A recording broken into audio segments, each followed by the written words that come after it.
نحمده ونصلي على رسوله الكريم اما بعد اعوذ بالله من الشيطان الرجيم صراط الذين انعمت عليهم غیر المغضوب علیہم ولا الضالین۔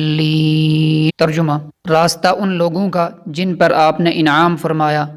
نہ کہ ان لوگوں کا راستہ جن پر آپ کا غضب کیا گیا، اور نہ ان لوگوں کا راستہ جو گمراہ ہو گئے۔ صراط راستہ، الذین ان لوگوں کا، انعمت علیہم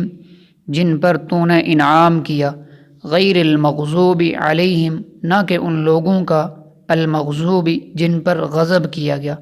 ولا الضالین اور نہ ہی گمراہوں کا راستہ۔ الذین یہ اسم موصول ہے، جمع کے لیے آتا ہے اور اس کے معنی ہیں جو لوگ۔ اسم موصول ہمیشہ اپنے بعد والے جملے سے مل کر اپنے پچھلے جملے کا حصہ بنتا ہے۔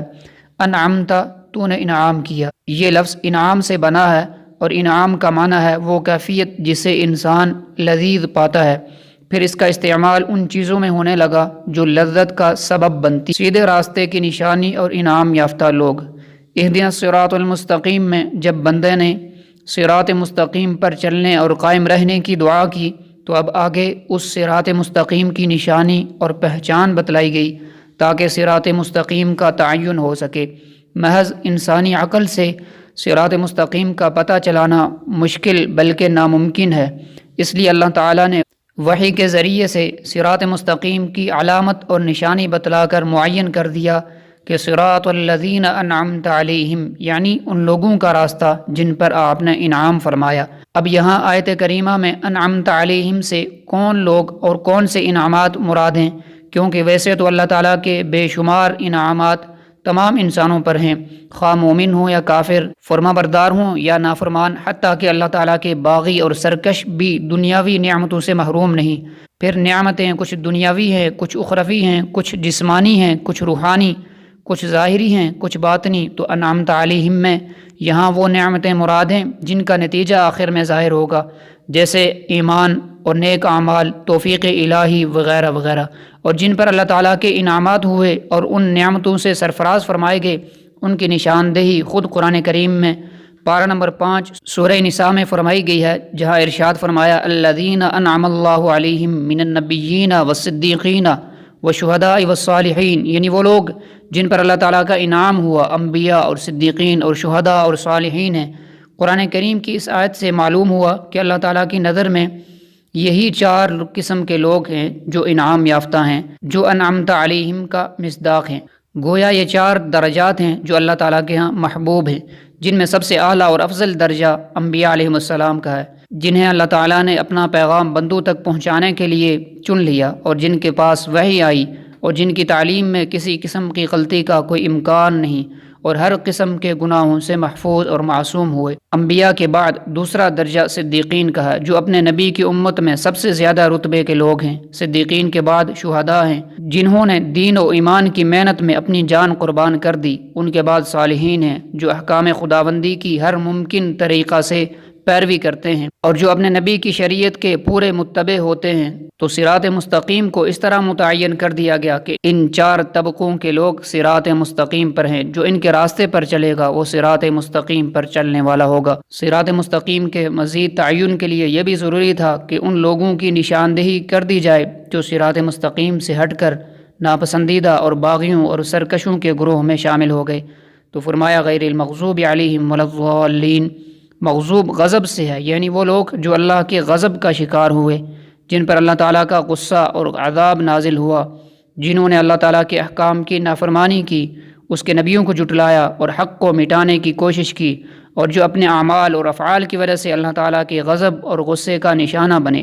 ضالین جس کے معنی گمراہ کے ہیں، اور اس سے مراد ایسے لوگ ہیں جو غلط راہ پر پڑ گئے، اور عام مفسرین نے لکھا ہے کہ قرآن کی دوسری آیات اور احادیث اس کی تائید کرتی ہیں کہ غیر المغضوب علیہم سے مراد یہود ہیں اور ولا الضالین سے مراد نصارہ ہیں،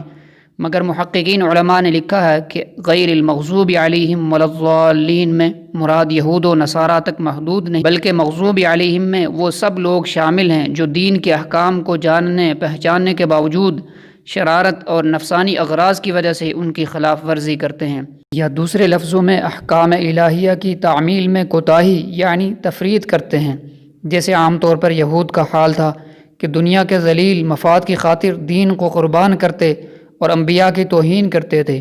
اور ضالین سے مراد وہ لوگ ہیں جو ناواقفیت اور جہالت کے سبب دین کے معاملے میں غلط راستے پر پڑ گئے اور دین کی مقرر کردہ حدود سے نکل کر افراط اور غلو میں مبتلا ہو گئے، جیسے نصارہ کہ نبی کی تعظیم میں اتنے بڑے کہ خدائی درجے تک پہنچا دیا۔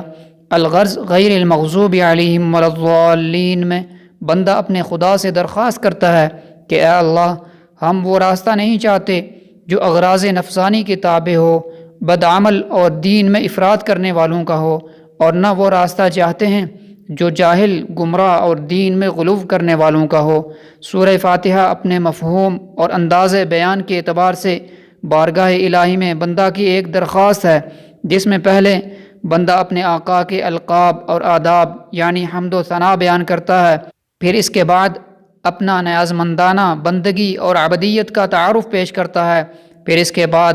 اپنا دلی مقصد اور مدعا عرض کرتا ہے، اس کے بعد اطاعت شعار اور خاصان خدا کے ساتھ اپنی دوستی اور محبت کا اظہار کر کے ان کے ساتھ اپنی وابستگی اور ناپسندیدہ لوگوں کے ساتھ اپنی بیزاری اور ان سے علیحدگی کا اعلان کرتا ہے۔ سورہ فاتحہ ہر مطلب کے لیے اسم اعظم بھی ہے، اور اس کا طریقہ یہ ہے کہ فجر کی سنت اور فرض نماز کے درمیان 41 مرتبہ 40 روز تک اس طرح پڑھے کہ بسم اللہ الرحمن الرحیم کی میم کو الحمد کے لام کے ساتھ ملائیں، یعنی اس طرح پڑھیں بسم اللہ الرحمن الرحیم الحمد للہ رب العالمین آخر تک۔ جو مطلب ہوگا وہ حاصل ہوگا، جو مراد ہوگی وہ پوری ہوگی۔ اگر کسی مریض کے لیے یہ پڑھا جائے تو اسے شفا حاصل ہوگی۔ اسی طرح رات کے آخری حصے میں 41 مرتبہ سورہ فاتحہ پڑھنے سے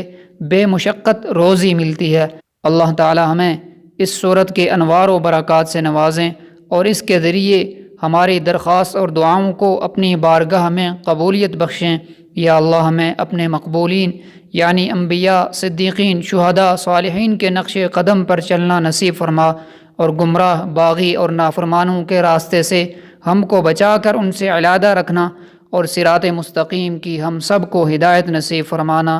آمین۔ سبحانک اللہم و بحمدک، اشہد ان لا الہ الا انت، استغفرک و اتوب الیک۔